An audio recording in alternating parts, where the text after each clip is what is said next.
And I've seen some machinery that can kind of get after that, where you have this cluster of different forward deployed micro factories that, I mean, it's almost not quite Star Trek, but kind of like that. You press what you want to come out and it magically comes out there. But you're right. I mean, it's there with templates and ability to have it distributed. So collectively you're updating, you're not just making the same boot or the same drone, you're actually iterating and improving it without having the traditional way is you have a 100,000 square foot factory with all these people require lots of highly skilled laborers. I mean, it's still nice to have some of those highly skilled laborers, but in those rapid production, it's got to be automated to a big extent. And that's where, I think some of the forward thinking and maybe Guam could be a great start in Micronesia for some of this.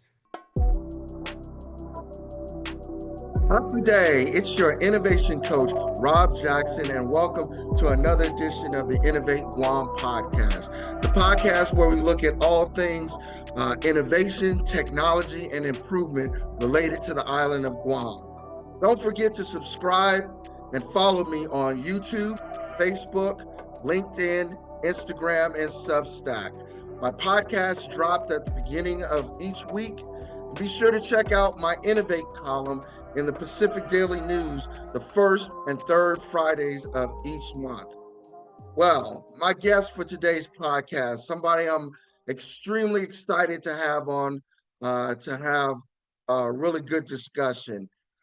He is the former Director of Logistics, the J4, at the Joint Staff in the Pentagon. He was commissioned from the United States Air Force Academy in 1993 as a distinguished graduate in operations research. Proud to be 93. He is a command pilot with over 3,300 flight hours in the KC-135, C-5, and C-17 aircraft.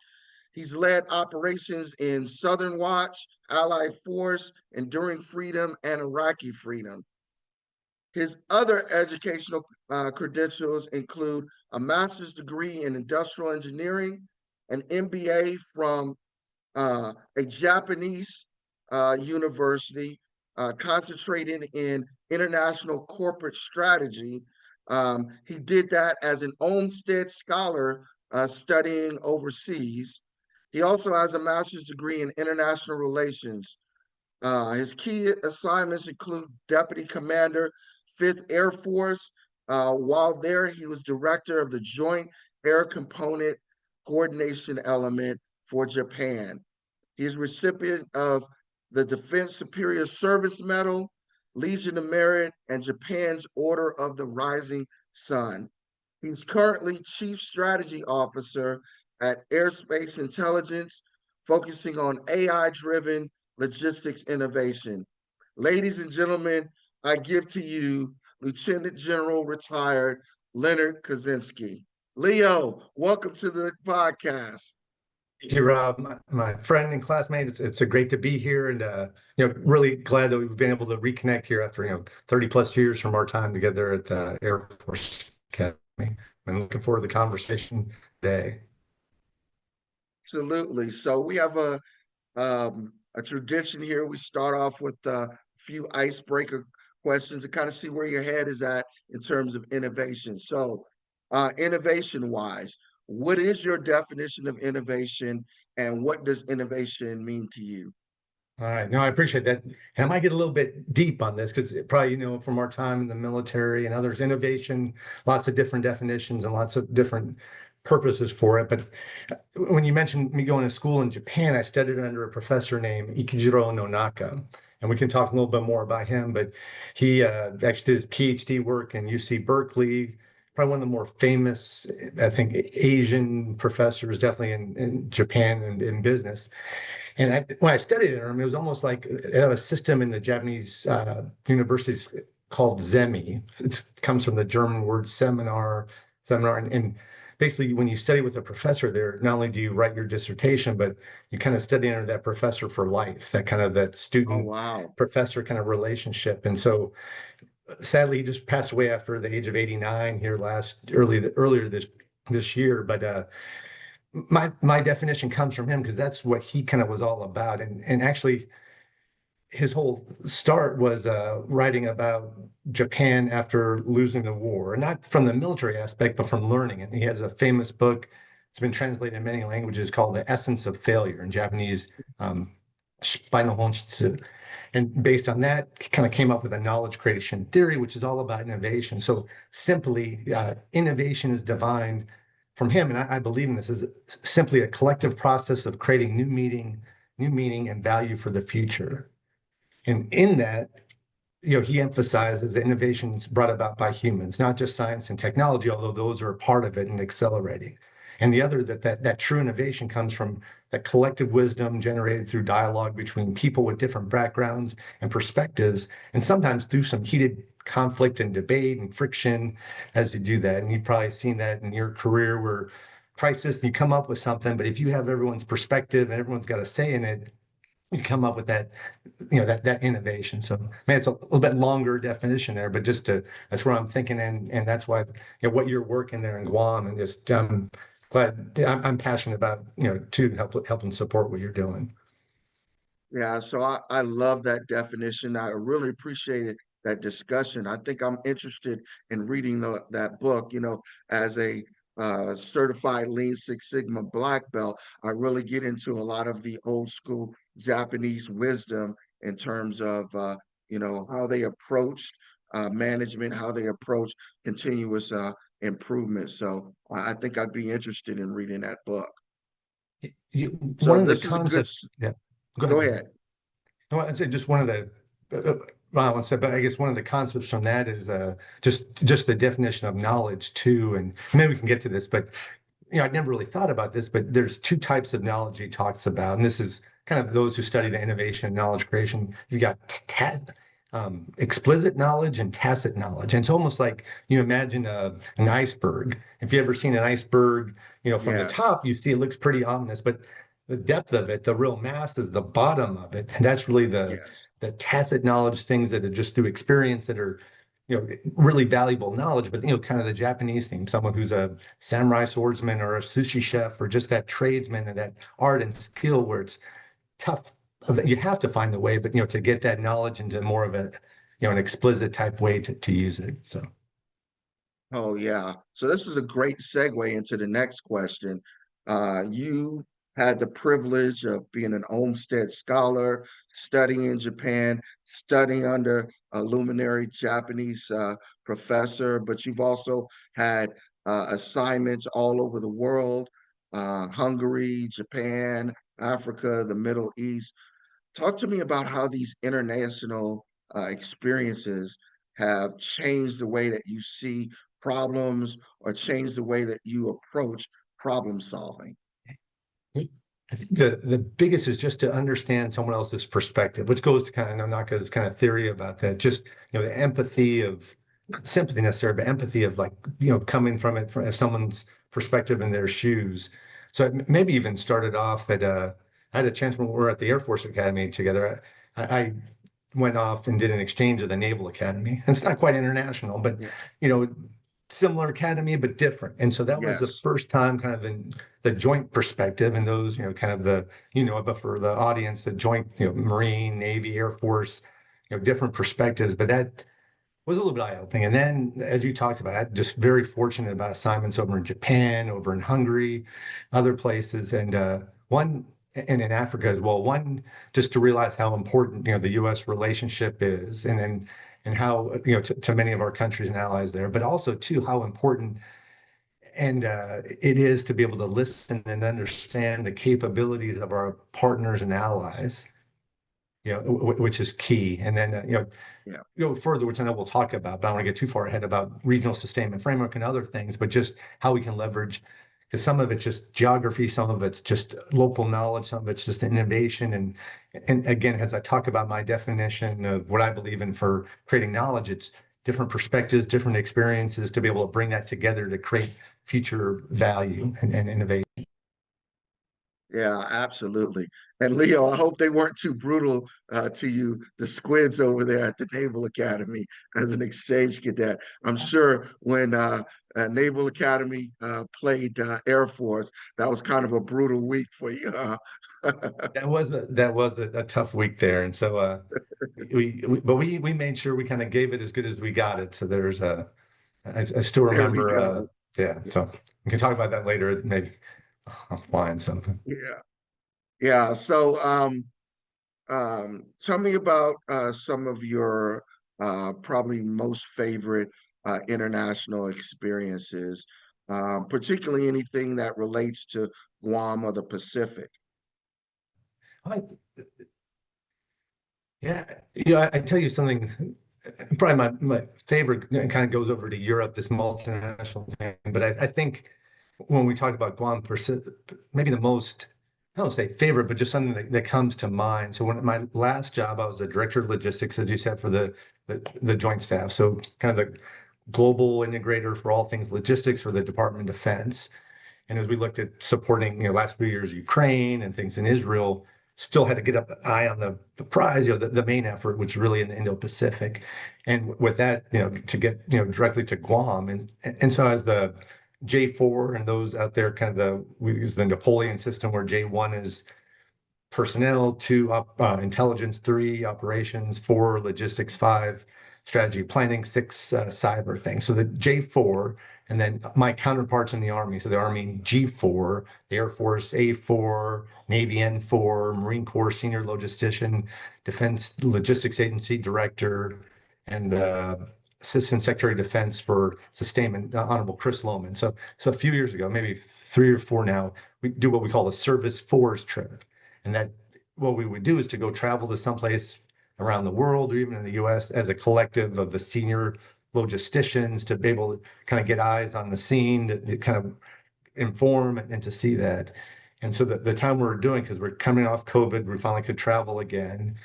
And initially the plan was to travel all around Australia and Japan and Guam and logistics challenges and everything. Just all that came down to where it may have seemed just, but it was hugely important. So we flew to Hawaii, kind of got some briefings, and went to Guam and spent 3 days on Guam walking around and seeing things. And it was hugely important and impactful because some of those senior logisticians had never been there. There's a lot of decisions being made about Guam in the Pentagon, well intentioned, but you just don't have the understanding about how much real estate's there. You can't just build everywhere. The infrastructure and also the potential, and just flying on the plane all the way to Guam and coming back, just the physical understanding about where it is and the strategic importance. So I think that visit and was eye-opening for many people, even me. I'd been to Guam many times, but from that collective perspective, as Navy's building this, Air Force is building this, well,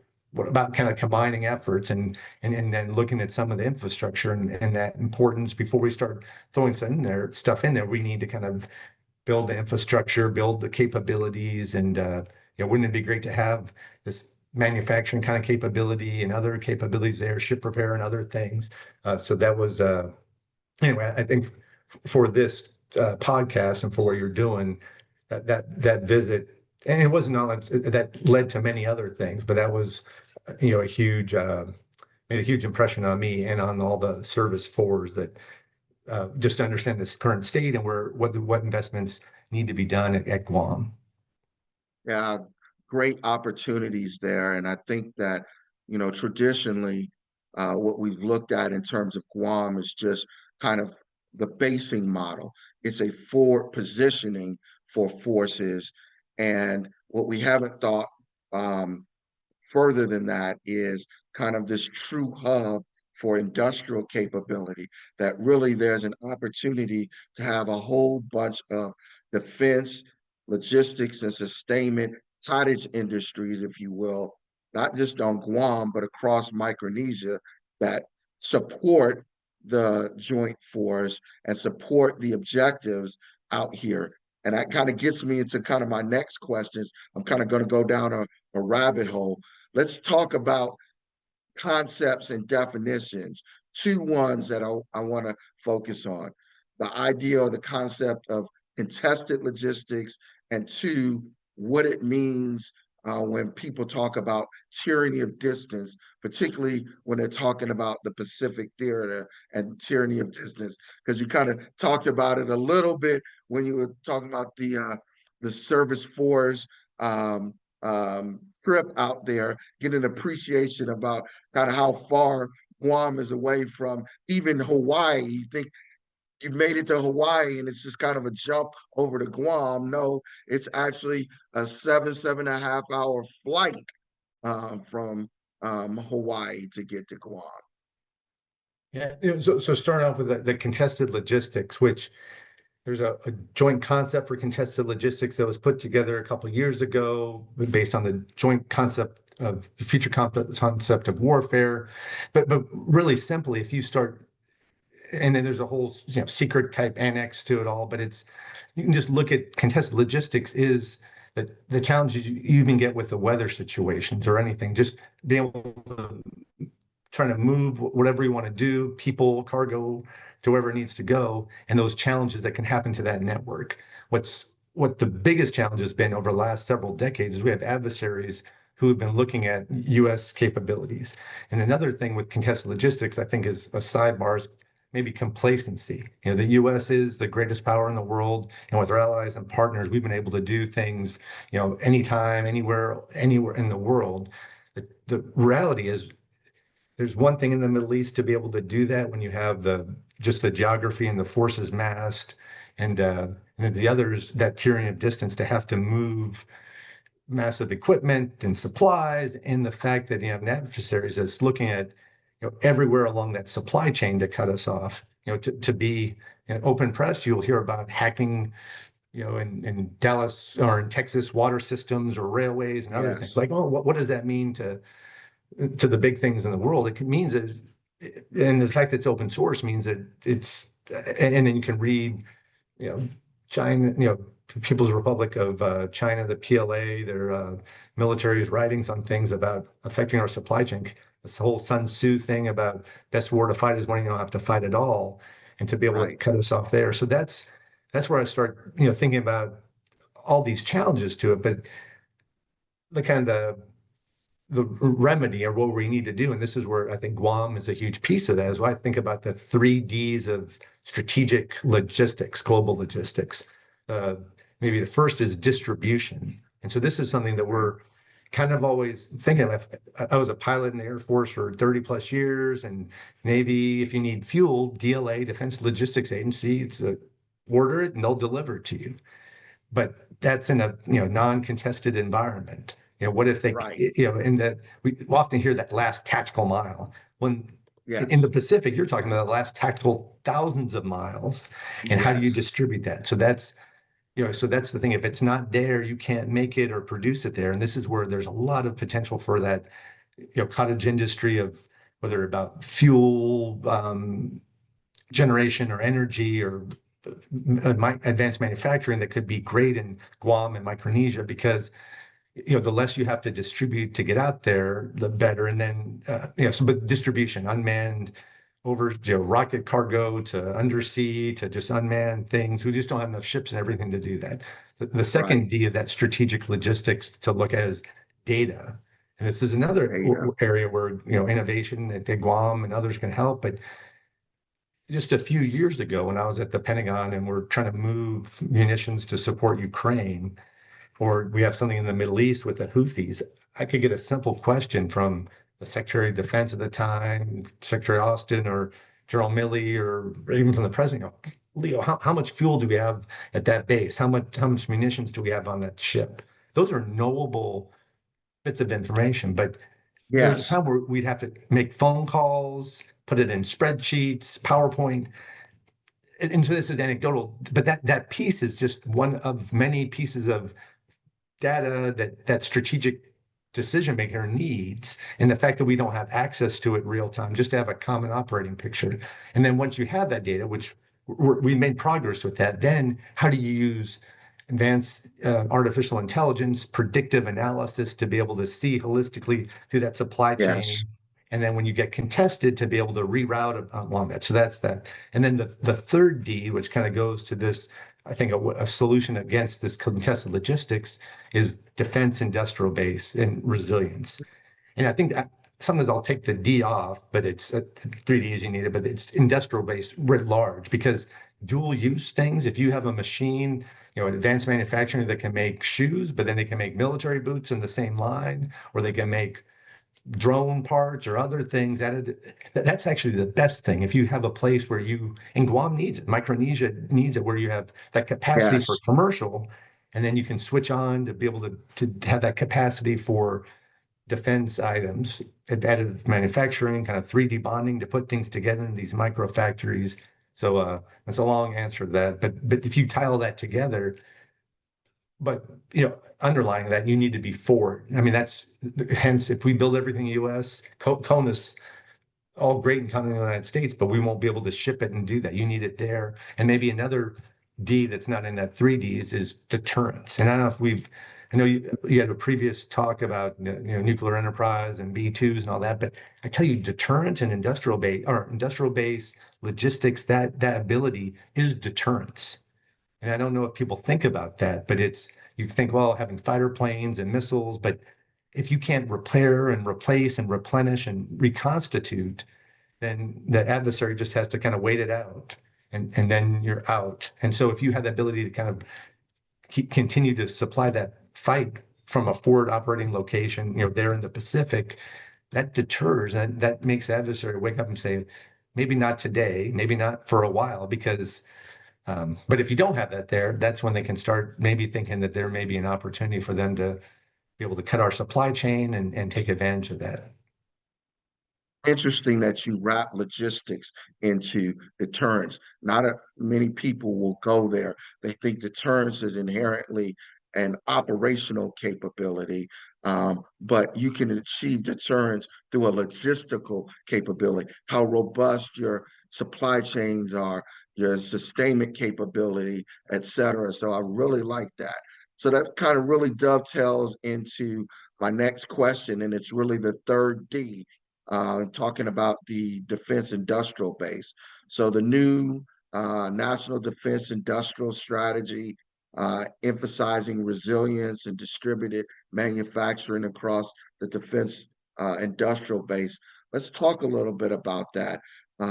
What is kind of the thought process in that strategy, in that document? You started hitting a little bit on it, like, for example, dual use equipment or manufacturing capability. What are some more elements of that strategy? So and there's some great people that I worked with and are still there in the Office of Secretary of Defense for sustainment, in particular material readiness. And maybe a shout out to someone who'd be great on this podcast, Mr. Pat Kelleher, who is the Deputy Assistant Secretary of Defense for material readiness. And so he and some others have been out there really kind of pushing the limits on pushing the limits, accelerating, what we need to do to attain this defense industrial base of the future. So I talked about the tenets about that dual use piece, as much of capacity. And this goes back to World War II. If you see, there are several books out there. One that's pretty popular is called Freedom's Forge. And if it's Freedom's Forge, yeah. And the premise of that really is it goes back to World War II, where you'd have Ford auto factories that would stop production of making, Ford trucks and would now make tanks or other things or planes. And Maytag, they would make usually appliances. Now they're making parts for planes and other things. And so that's to some extent the challenge when I start thinking about making B-21s or F-35s. Even a Tesla plant can't do that. But there are there are abilities for the future of dual use things. I think, especially as we make more, and this is another thing that's pushed for that defense industrial base of the future. So we do need some high-end type equipment, really exquisite technology, but others we just need to mass produce drones and other capabilities to be able to rapidly surge, to provide those, and actually to make it agile and to be able to make it rapidly iterate on the technology. A good example is to look at what's happening in Ukraine. In Ukraine Yes. right now with the drone, counter drone things, that there's a normal cycle that we'd have, where we'd put out a contract from the DoD, we need this type of capability. People come back in a year or two, we pay for it, 10, 20 years later, you get that capability. They're like in 3 months kind of going through that cycle.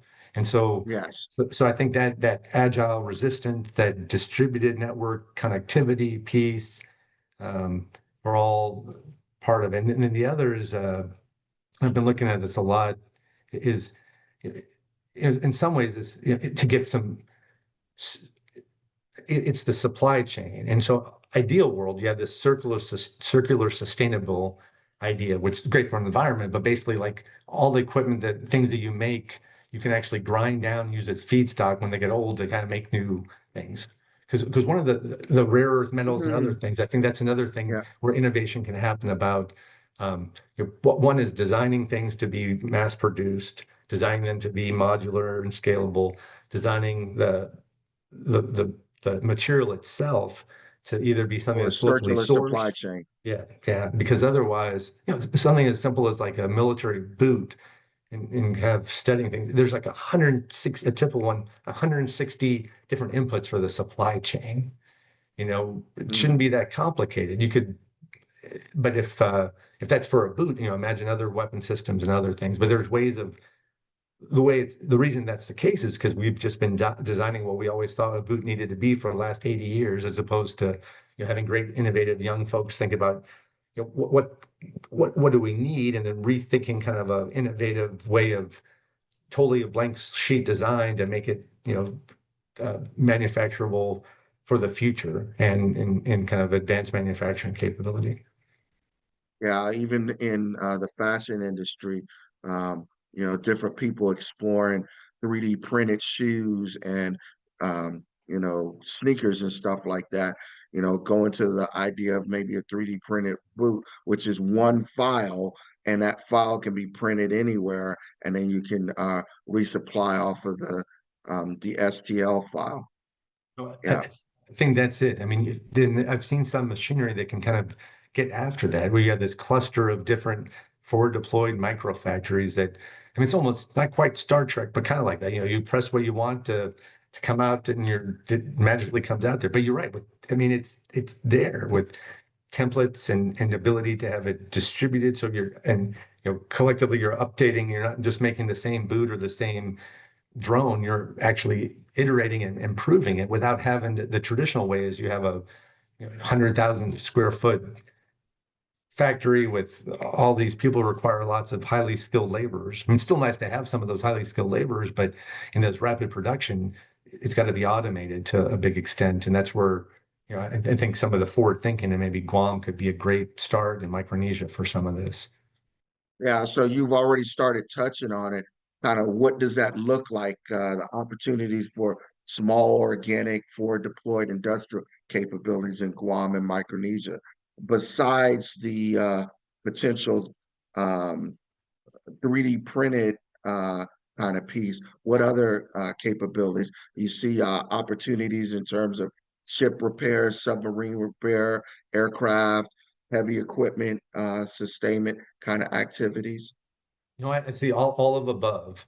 Yeah, we had, and you may bring this up because we had talked previously in our last conversation about the ship repair building capabilities we used to have at Guam.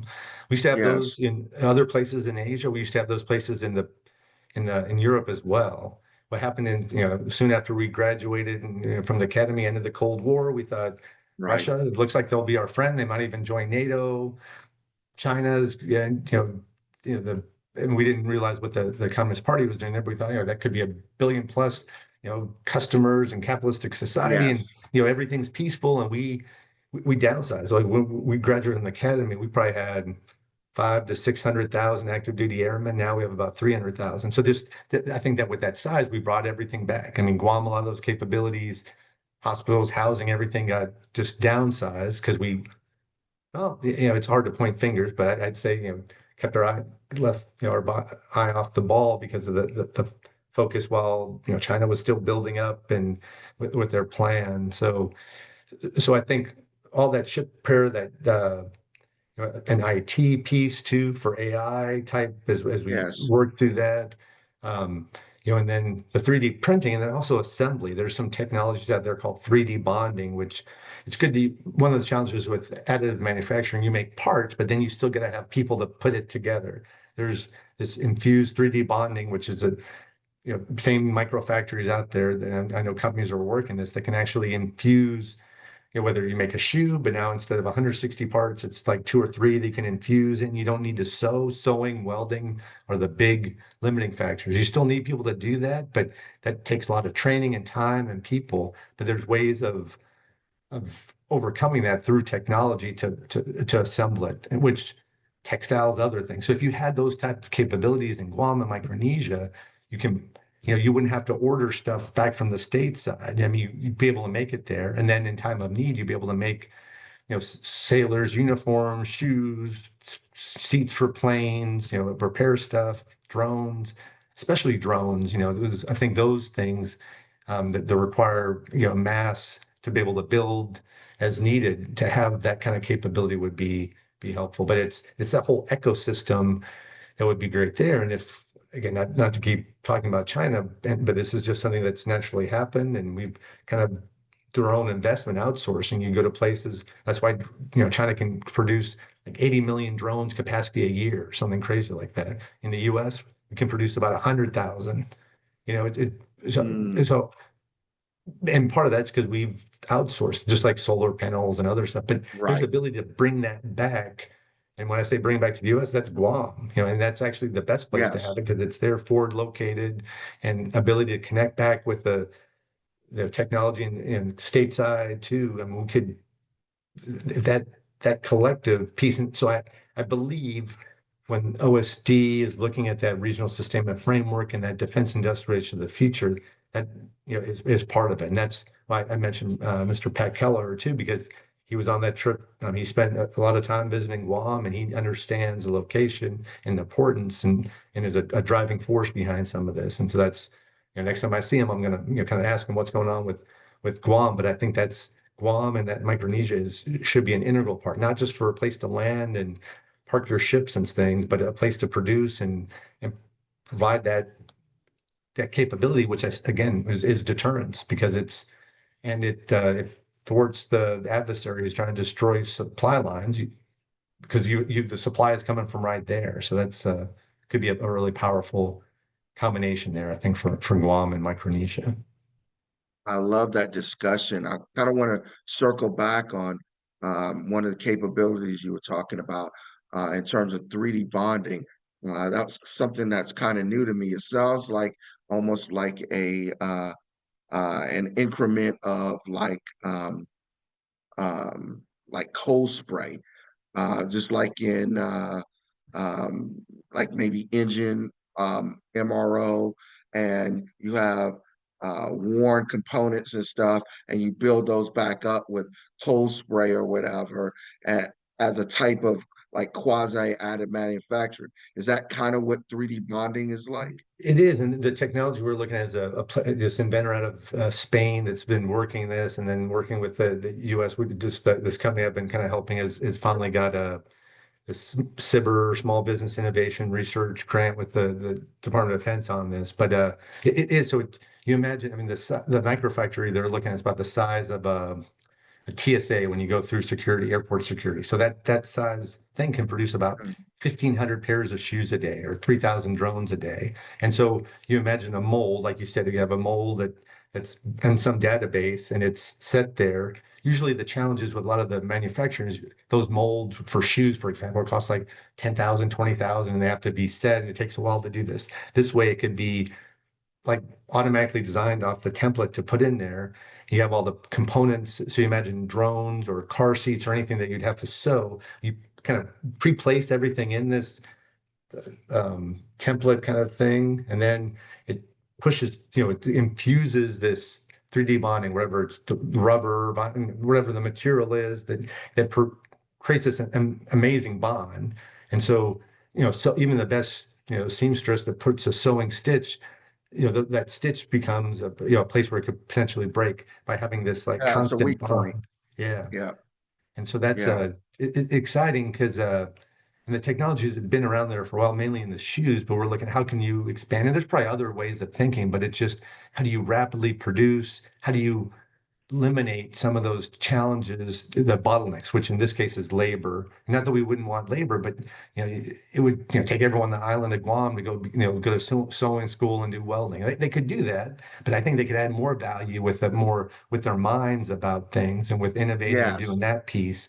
You'll still need yes, some skill stuff, but if you can just no matter how great of a human, you're not going to be able to rapidly produce this. But this 3D bonding, for example, or ways to think about that, how to attach this, how to make things rapidly and iterate and produce at scale, especially micro factories. I mean, that's the way of the future. If we do that, that's breaks beyond this Freedoms Forge, that's like the Freedoms Forge 2.0. And that's, man, yes, that is where the sweet spot would be having those on ships and everything, but you on the ground there in Guam and Micronesia, throughout there where you're ordering stuff, getting it right there, that's be able right. to produce at the point of need, which is pretty significant. Something we haven't been able to do, at least in my lifetime in the military that I've seen. So Yeah, I think that's a great vision. So let's talk about an element of the national defense industrial strategy that kind of really hits home to everything you've been talking about, predictable demand signals.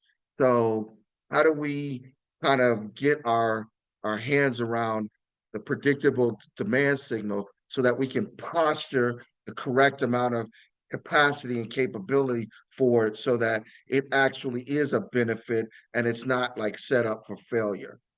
this is where we have to have a dialogue. It was interesting, like a year or two ago when General CQ Brown was still the chairman there, he had this kind of campaign of learning events. That way he knew defense industrial base was important. He as a chief of staff of the Air Force, he was looking at, but he brought together all the senior experts in the Department of Defense, the assistant secretaries for acquisition, and got their piece. And then we had this like private dinner with a few industry leaders, a few heads, senior State Department person that would approve, foreign military sales and things to Ukraine. Some folks from legislative or Congress and others to kind of talk through this. But it gets to your point about demand signal. And so one of the points I brought up, demand signal, from the military, like we of course are. I think we were misunderstanding each other because for the Ukraine, I mean, it's in the press. We don't have enough stuff. We need to do more.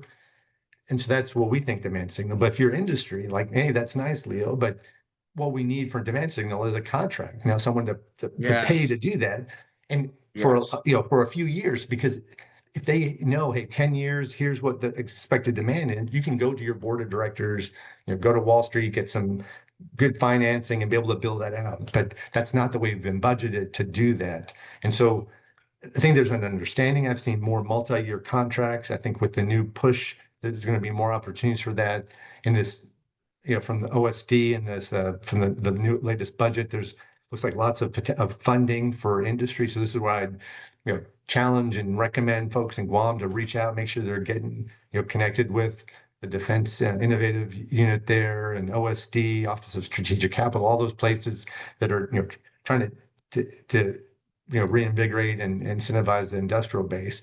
But then it gets to the having those discussions because simply the Department of Defense, I'm not with them now, but at the time, like, we want industry, we want you to make, rapidly create, whenever we ask for it.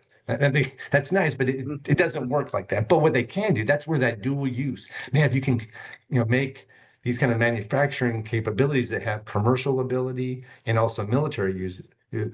So one is you encourage that through the military. You want to build that capacity, great, do more commercial stuff. And then easily, if you can flip the switch to do military, and then, much like in the airlift in the US, we've got this craft Civil Reserve Air Fleet, yes, that where we pay yes, airlines a certain amount of money, which allows us guarantees in times of crisis to be able to access that. And so that's where you can't get things for free. And it's like an insurance policy. It's something, but it's what we need to do. So, and I think there would be money for that to be able to incentivize industry. One, do commercial as long as you can produce military. Two, we'll pay for some of that capacity and building that, because we know at time of need we'll be able to have access to it. And so there's this. I think that idea with craft, there's a space equivalent, and now I've seen latest where industry, the Department of Defense is looking at how they can instead of industry with that same concept of that, kind of Civil Reserve fleet, but that capacity where they'll pay for it, as needed. And it's a dialogue. It's man, because I think most industry and startups and commercial want to help. And I Yes. think, and so we just need to work through that and figure out what the best incentive systems are, for the end goal, and both sides, money to be made, but also, increased capacity for the DoD and, you know, extra capacity means extra deterrence in my mind. Yeah, so I know we're going to get talking about this more in depth when we get to regional sustainment framework. But I see there's an opportunity, not just an opportunity, but a need and a requirement to update some of our DoD regulations and maybe some statutory guidance about what our public-private partnerships look like. So to me, the public-private partnership of the future now has three elements, right? It's DoD, it's industry, but then it's also the local government, whether that be a foreign government that we're accessing their industrial capability, or like in the case of Guam, territorial government in Guam and Micronesia, because each of the three have like a component of this, right?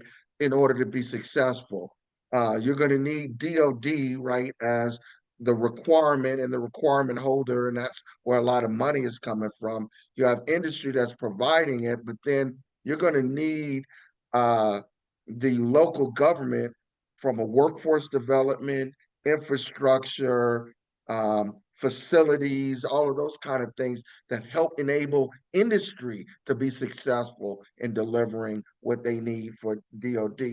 So really merging the capabilities and the relationship of those three players and leveraging that in a way that makes all three successful, and that we do it in the most efficient and cost effective way so that all three components win out of that relationship. No, I fully agree. And I guess, goes back to my definition of innovation about just, multiple perspectives and kind of finding the value for the future on this. And so I think it's that dialogue to do that. And uh, I mean, the times I've not succeeded, but I've seen some great innovation along the time of my career with local government doing things with creative cooperative research and development agreements and other things, which didn't really know starting out in the military. Maybe the first time I saw it, I was at Travis Air Force Base, and we had a challenge with some um, or radars there because there's a lot of wind in Northern California where that base is, but that means people putting up windmills. But if you put up a windmill, then your radar shows it as a plane, and then you have 500 windmills. It looks like 500 planes, and so now we can't fly over there. But then how do we solve the problem? Of course, wind power, that's great, but there's a ability to kind of get with industry and academia and other too to be able to test new algorithms, which would be able to kind of realize what's an actual plane and what's a wind tower, and eventually get up where we're like really creating good innovation on that piece. But to do something like that, requires some trust, it requires some leadership and some innovation, and actually the while the U.S. Air Force brought in expertise and industry did, the local government there I think was a key player in that, and actually that knowledge and some of the stuff spread. It was helpful other places in the world. So yeah, I'm fully on board with that. And uh, yeah, just how do we? Because there's great examples of it, but sometimes in the military we don't necessarily look at the local or industry as our first group that we need to talk about. Yeah, I think a great model for that is like Air Force Sustainment Center, right? So General Oh Hawkins. yeah, We're hoping to get him on the podcast he'd in be the next great. few weeks as well.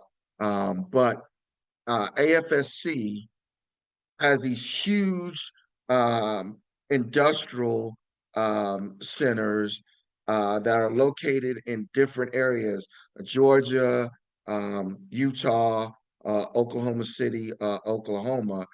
And in order for them to have the capability to do what they do in terms of the industrial capability, they have to have a relationship with that local community that's doing workforce development, certain kind of programs and stuff, so that there's a constant feed of people with that knowledge and skills to go into those complexes and deliver what um, Air Force Sustainment Center needs in that. So I think that's a great model for kind of the work in a relationship between the local governments and the Air Force on this, because they can't be successful without those kind of relationships, because they depend on the local community to feed them with a workforce that's going to be continuous.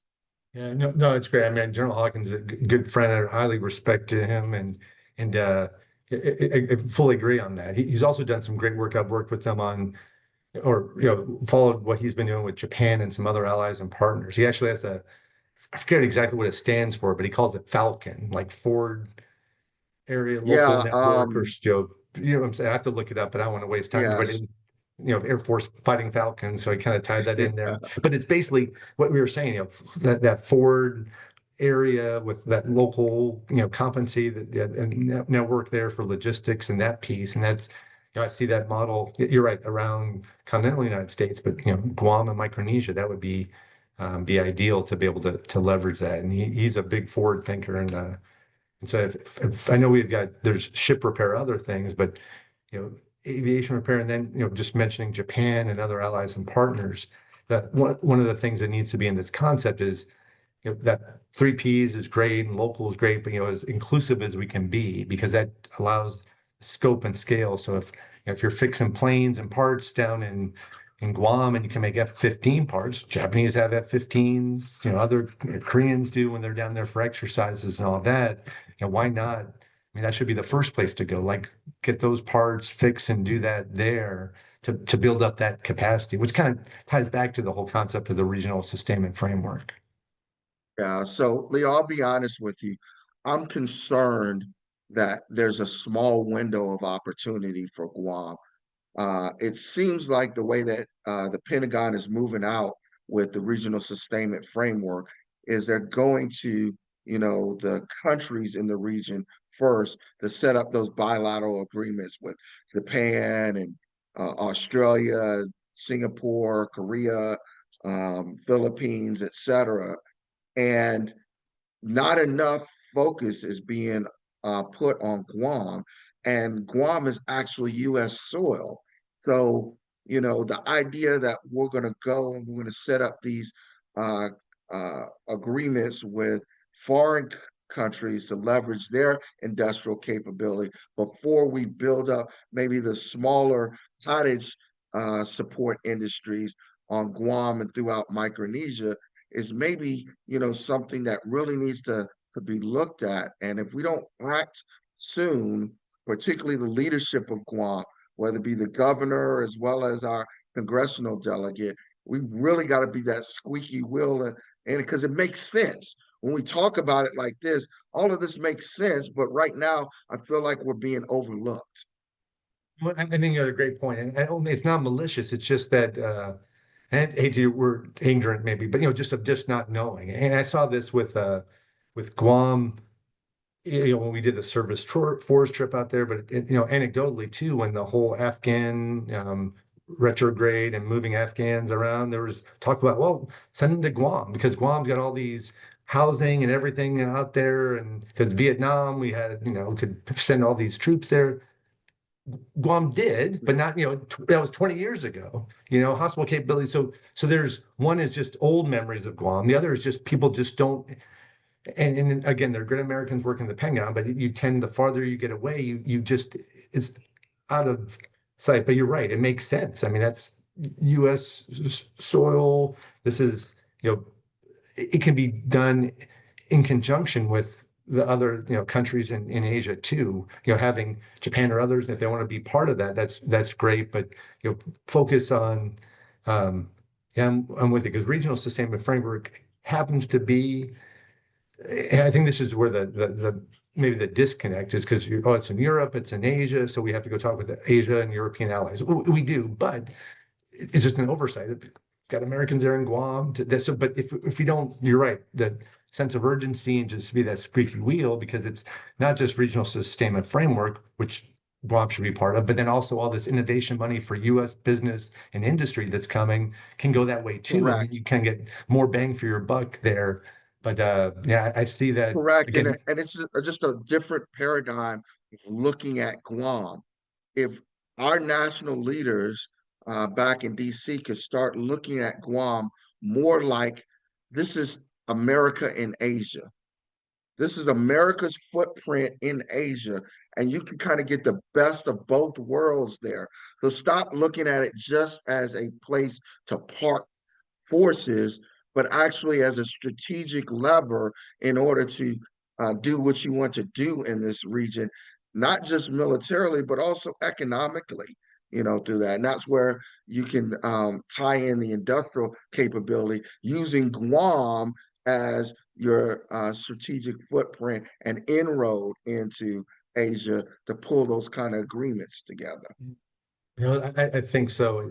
There's I don't know if you're familiar with this, but like about 20 years ago when I was working in the Pentagon, I was in the J5 Japan desk in Northeast Asia. And at the time, it was the whole, it's still ongoing a little bit with there in Guam, but the whole Defense Policy Review Initiative. So idea of Japan wanting to move troops out of certain places in Japan, like Okinawa, move to Guam and other places. Japan would provide Right, 26 billion to do all that. And so that sounded good. Hey, we're getting money from Japan. We're able to do stuff in Guam, but there was an organization called JIGPO, like the Joint Guam Program Office. I think that was it. But it was a whole of government. Like you come in there, I don't know, not 100 people, but lots of people from trade to education to others, because the idea of to build this, all the capabilities at the time, if you brought in all the stuff to build everything in Guam, it would shut down the port. It would fill it up for, I mean, you wouldn't be able to get food and milk and other stuff in. Then the workforce, technical schools. But at least at that time, there was a concerted effort to be able to look at this. And it was a huge challenge. I mean, how do we get this done?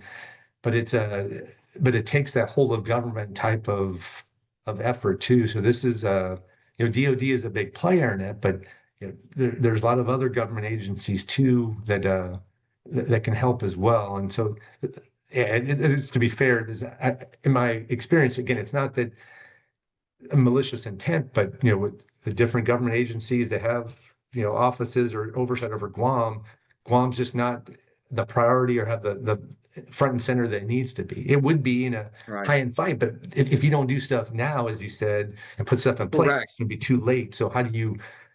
DoD is kind of focused to a lot of extent, although they could do better with Guam, but the other agencies, I think, aren't aren't at least they weren't a few years ago really understood the sense of urgency on all things Guam to do that. So that again, that squeaky wheel to get that. I think it's a compelling argument. Of course, it's just how do you get all the right agencies and kind of on board for that? Correct, correct. Are you familiar with the Guam Additive Materials and Manufacturing Accelerator, also known as GAMMA?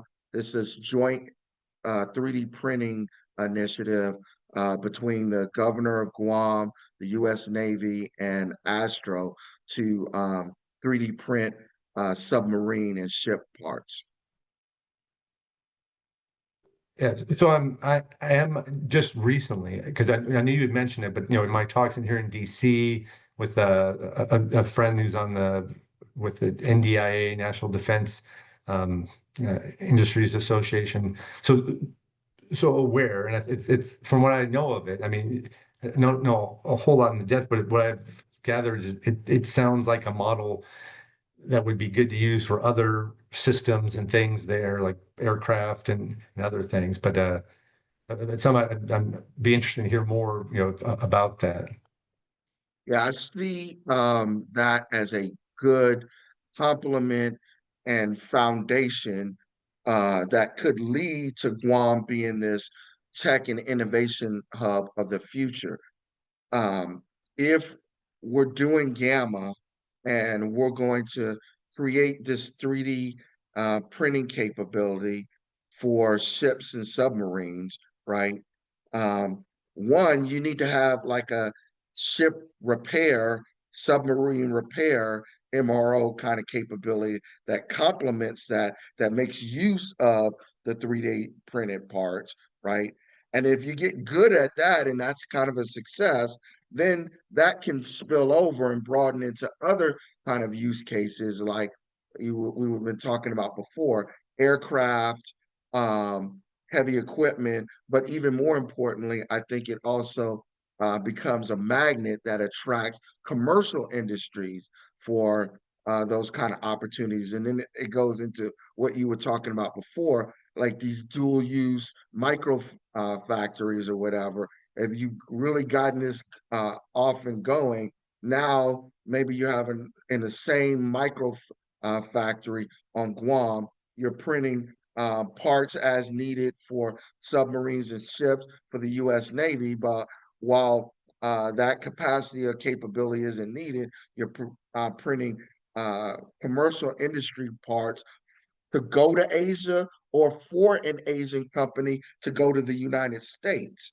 So you have a lot of possibilities and opportunities, like kind of thinking through this strategically, in my humble opinion. No, I agree. And it goes back to your comments on demand signal. So this is just some of it's culturally. Like if I'm I wasn't a sailor, but I know enough about Navy logistics. If I need a part, I'm going to go through, my supply chain, SEPO, and go through DLA and order back stateside. Where I think the first thing, if you change the culture, like the first thing you need to do is to like, can you make it there? And then Yes. also the whole idea with regional sustainment framework, and it would be that same at Guam, is that, as ships go through, like we are pushing them. You don't need to wait if you're within your time to get something repaired or to get some checkup or whatever, get it done while you're out there afloat. Have our allies and partners do that. And that reimbursement is very easy through acquisition cross-servicing agreements and to create that demand there.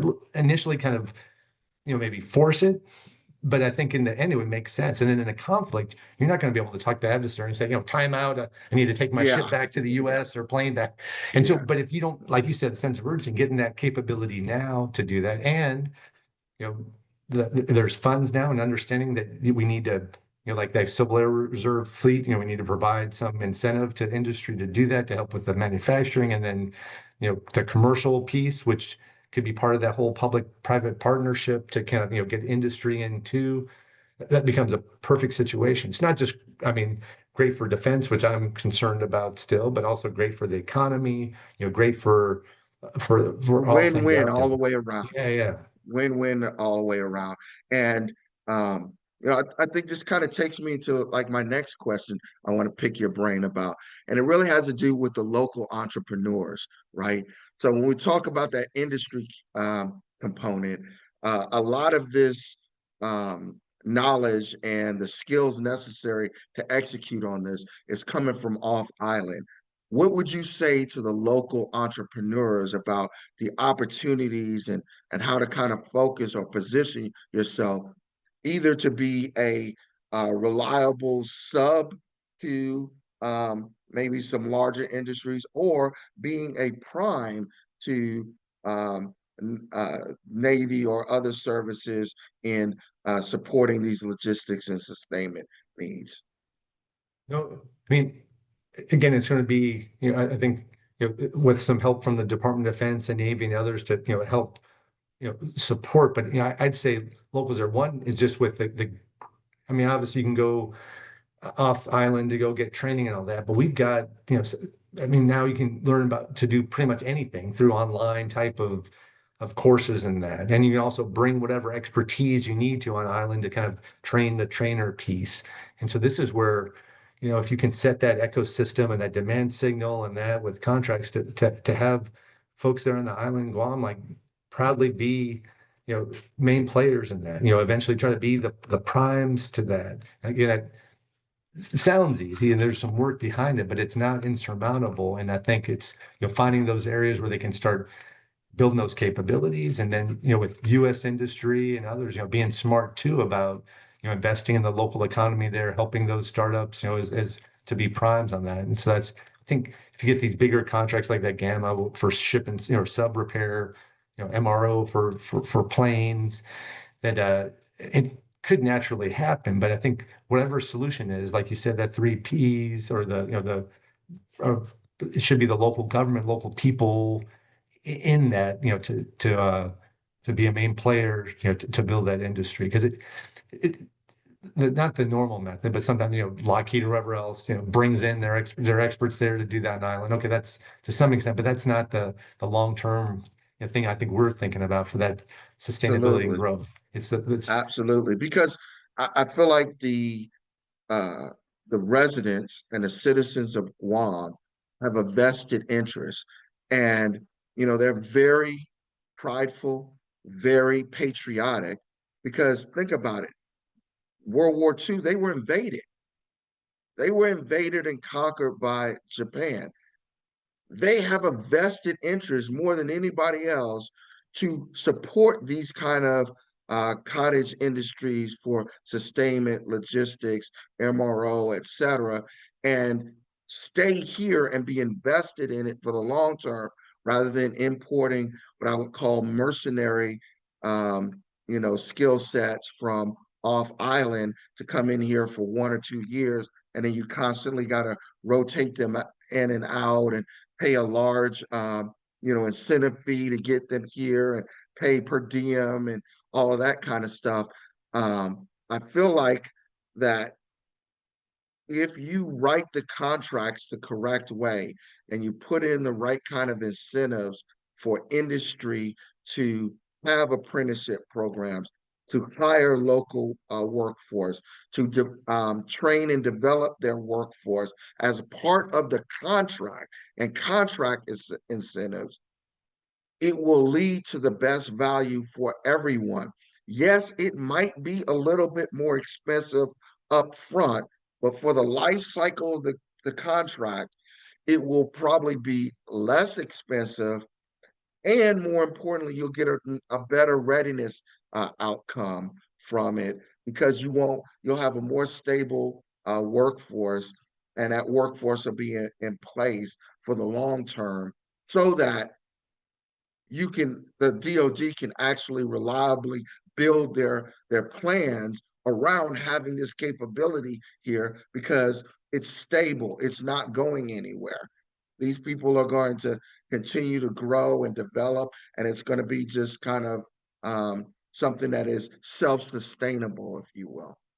Well, and it goes on. I fully agree with all that. And going back to my professor Nanaka would talk about, real knowledge is in Japanese gemba, genjutsu. So like actual place and actual like reality there. That's where really, and so I say that because during that service force trip, like I said, when all these senior logisticians went out to Guam, one of the things we saw was all this equipment there that was sent with, good intentions, but with that, so we're sending all this equipment, but no shelters, no climate control things, and it's just rusting. Trees are growing through, equipment and all that stuff. So I mean, that's just a piece, everything you said. And then on top of that, I mean, that's where we'd have to actually fix and repair and do all this. And you have people there, living in that, in that environment with the humidity and other stuff that I think some of this innovation will happen, like better ways of actually doing maintenance, better ways of making the equipment and just more resilient to that type of environment,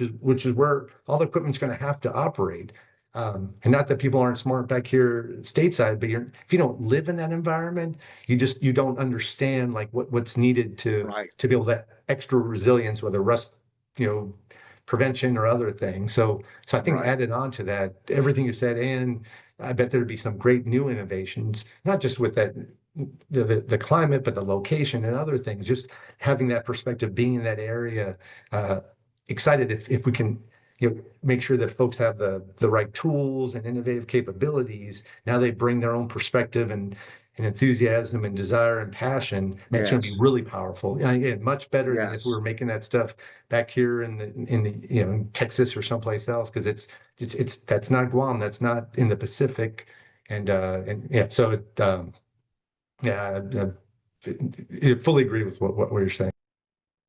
Absolutely. So I asked you about, what advice you have for like the local entrepreneurs to be able to um, leverage this as to the largest extent possible. What would you say to the local political leaders of Guam and giving them suggestions or recommendations on how to actually go from where we are right now and be that voice and to sell Guam as this location that can deliver on all of this? I was just thinking about the importance of the elected official and political leaders there.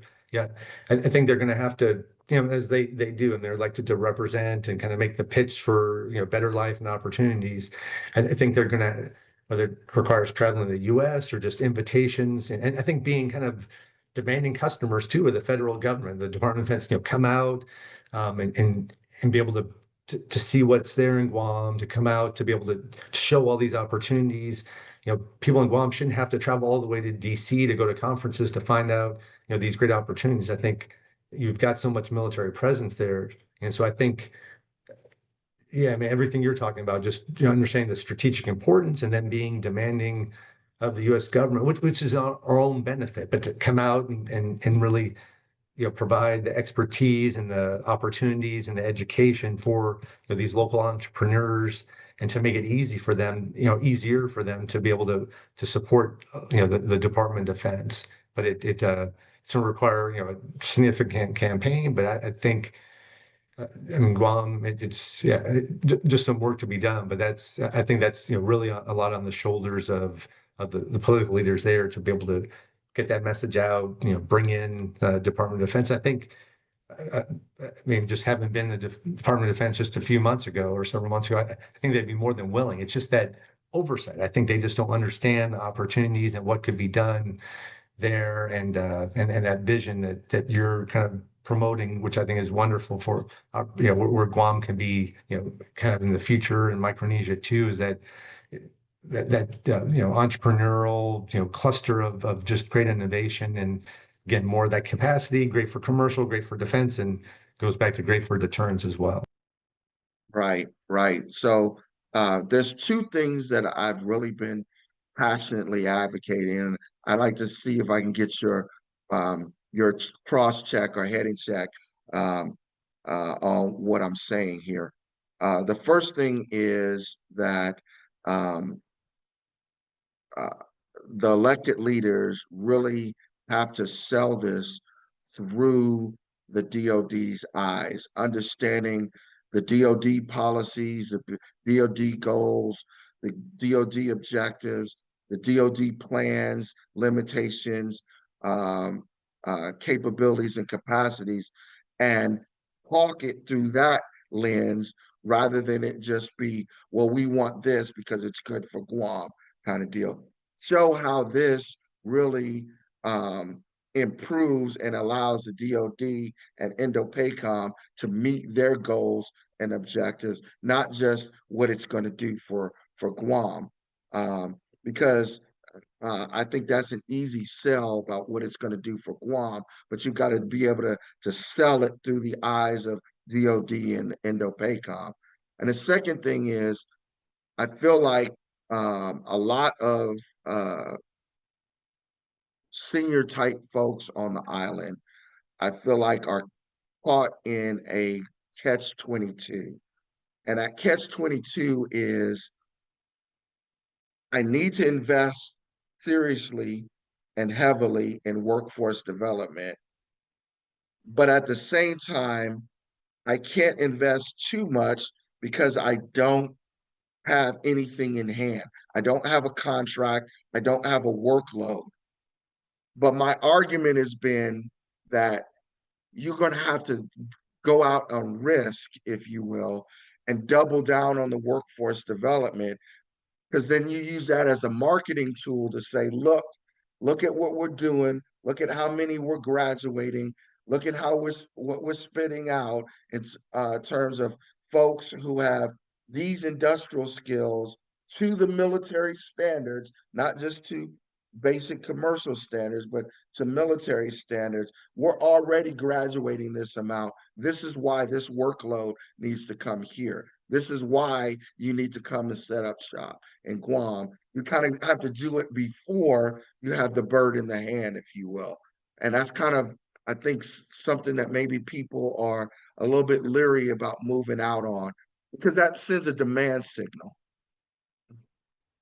Yeah, no, Rob, I fully agree. So, for the first piece, and this goes back to just the other empathy, other perspectives, and marketing is that, and you're right, that it gets to the same end. Having DoD and everything, everyone invest, and having this is great for Guam, great for the Department of Defense. But I fully agree is that how can we help the political leaders there at Guam to see through Indo-PACOM, through DoD, their lens.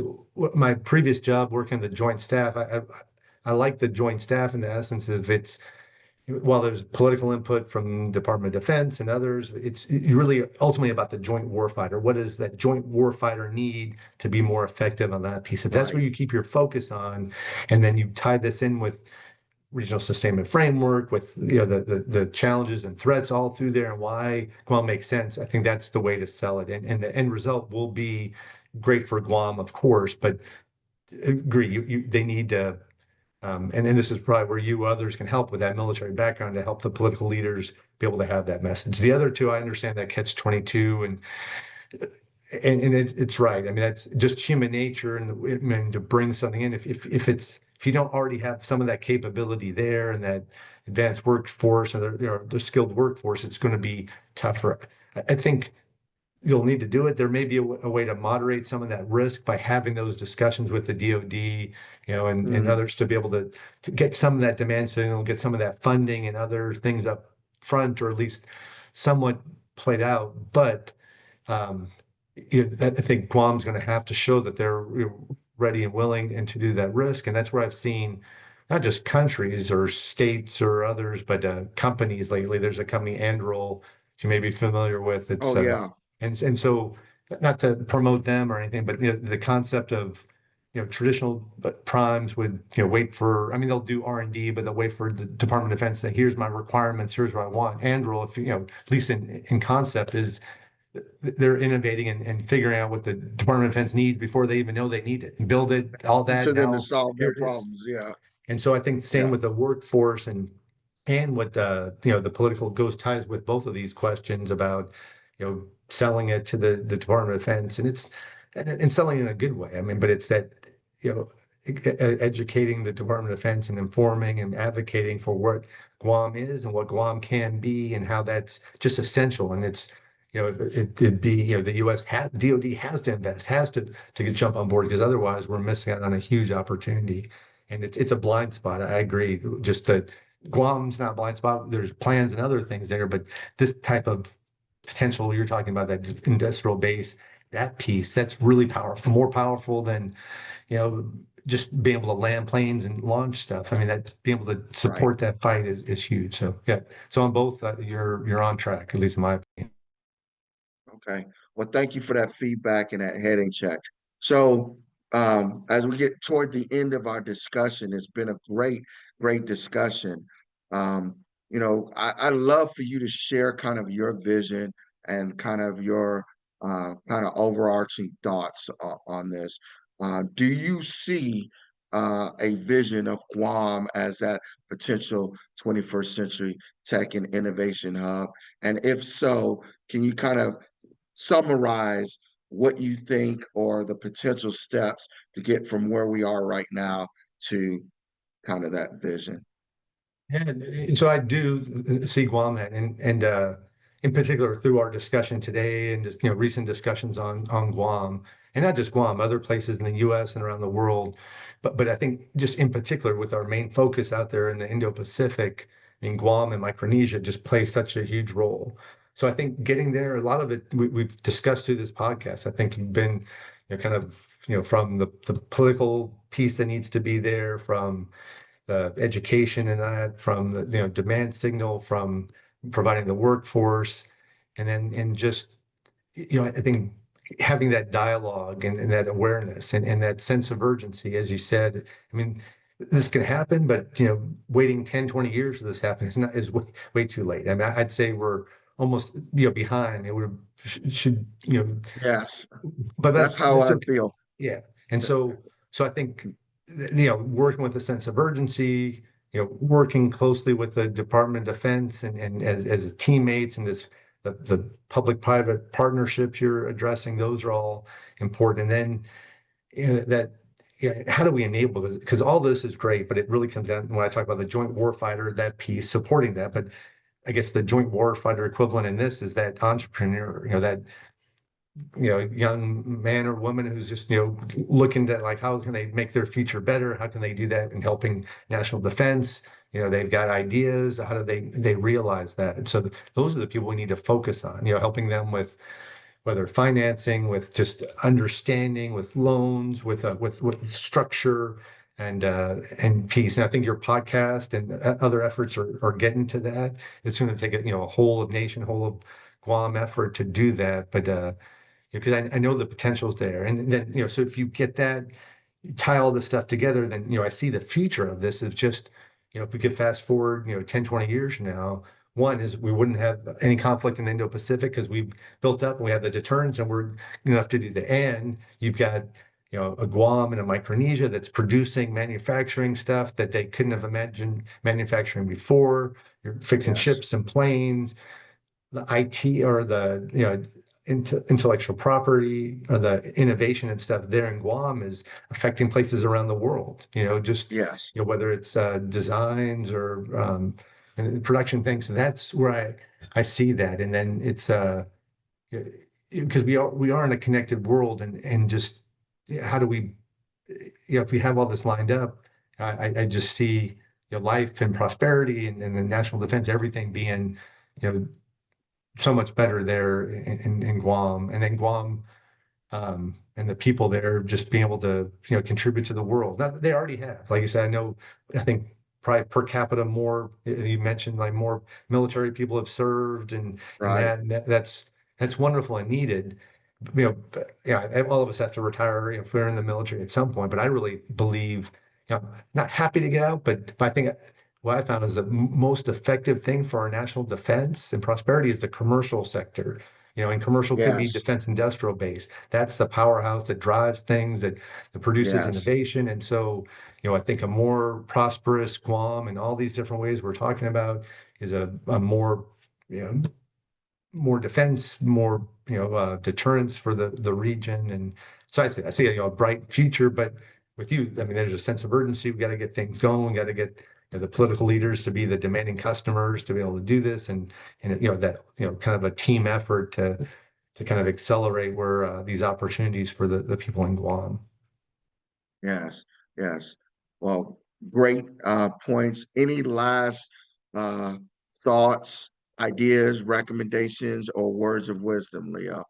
Yep. I wanted to just thank you. Thank you for this opportunity to talk through stuff that I'm passionate about. You're passionate about. I think thanks the people who are watching this around the world, but especially those in Guam for your for all the service and things that you're doing there. But just in a good way, challenge you to kind of everything we talked about for the folks to be empowered to be able to kind of be those entrepreneurs and provide that capacity and the industrial base that we need. So, just grateful for this opportunity. And then, whether you invite me on another podcast or not, but hopefully I want to stay in tune. So anything I can do to help I and would love support to. I'd what you're love to doing have would you be back. great. Yeah. But thank you, my friend. No, thank you so much. I really appreciate you doing this. I like to keep in touch because I think there's a lot of different issues that are going to come up, and we can talk about this in more specific kind of things. And I'd love to network with you to get to the right folks at in the building at the Pentagon as well as Indo-PACOM, so we can kind of spread this message and help this be more than just an idea and a vision, but it be something that can come to reality. I appreciate you being a guest on the podcast. Loved your perspectives. To my audience, I hope you all were inspired and learned something from today's discussions. Again, remember to follow me on all social media platforms and now also on Substack. Be sure to like, share, and subscribe to stay up to date on future episodes. And don't forget to check out my Innovate column in the Pacific Daily News every first and third Friday of each month. See you next time, and remember, whether you're at work, at home, or at play, always innovate. Thank you so much. Thank you.